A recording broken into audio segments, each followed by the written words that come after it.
Përshëndetje të nderuar zonja dhe zotrim, përshëndetje të dashur miqtë e mi. Ja ku po takohemi sërish së bashku me mua Tiron Alilin për të ndarë lajmet më të fundit dhe për të sjellur pranë jush faktet më të fundit rreth artistëve shqiptar. Këtë herë do të ndaloj tek Egli Tako. Egli Tako,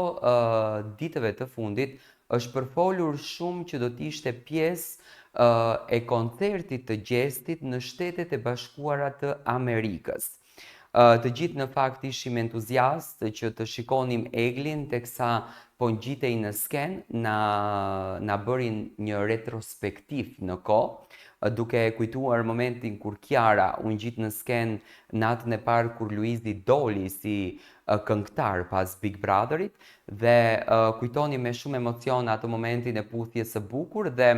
shumë shqiptar unë e di krijuan atë iluzionin, parafytyruan skenën se si Egli do ta puthte Gjestin, do ta përqafonte dhe do të konfirmohej më zyrtarisht dashuria apo lidhja e tyre. Por nga burimet sigurta, do me thënë nga vetë informacioni i organizatorit të mbrëmjes në Detroit, ku Gjesti thuhet që e ka patur mbrëmjen me datën 14 qershor dhe kjo mbrëmja është anuluar për X shkaqe, organizatori ka treguar që Egli ka patur një ftesë, ka qenë e vërtet që Egli është dashur të udhëton bashkë me Gjestin drejt Shteteve të Bashkuara të Amerikës, por viza i është refuzuar edhe Egli nuk do të jetë pjesë e koncertit në Shtetet e Bashkuara të Amerikës ku Gjesti është i ftuar. Në fakt, Egli nuk ka qenë ftuar në të gjitha koncertet, bëhet fjalë për datën 14 në Detroit, ku Egli ka patur një ftesë speciale, por nga viza e cila i është refuzuar, Egli nuk mund të jetë pjesë e këtyre koncerteve, respektivisht histori e njëjta që i ndodhi edhe Kiarës 2 vite më herët kur Luizi udhtoi drejt Shteteve të Bashkuara të Amerikës,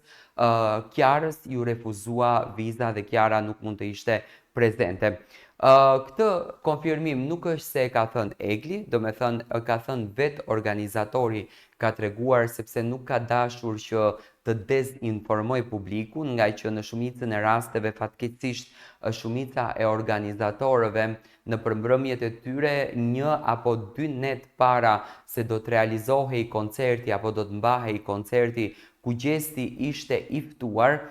kanë nxjerrur postera apo kanë shkruar në për storit e tyre se çfarë surprize na pret dhe menjëherë shqiptarët kanë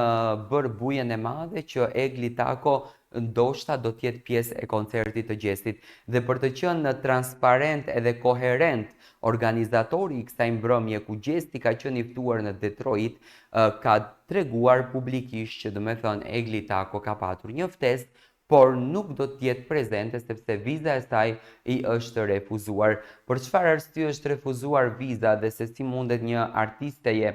t'i refuzohet viza, këtë gjë nuk e kuptojmë, por ndoshta në një të ardhme të shpejt Egli Tako do të jetë pjesë e koncerteve gjigande në Shtetet e Bashkuara të Amerikës. Një konfirmim tjetër është që Gjesti ditën e djeshme ka nisur drejt këtij udhtimi, ai postoi edhe foto në rrjetin social Instagram drejt këtij rrugtimi dhe besoj që do të jetë udhtimi më i bukur që Gjesti ndonjëherë ka përjetuar në jetën e tij, sepse është thënë që të vizitosh Amerikën është sikur të shohësh një botë tjetër. Ndërsa Egli vazhdon të jetë në Prishtinë, vazhdon të punon për projektet e saj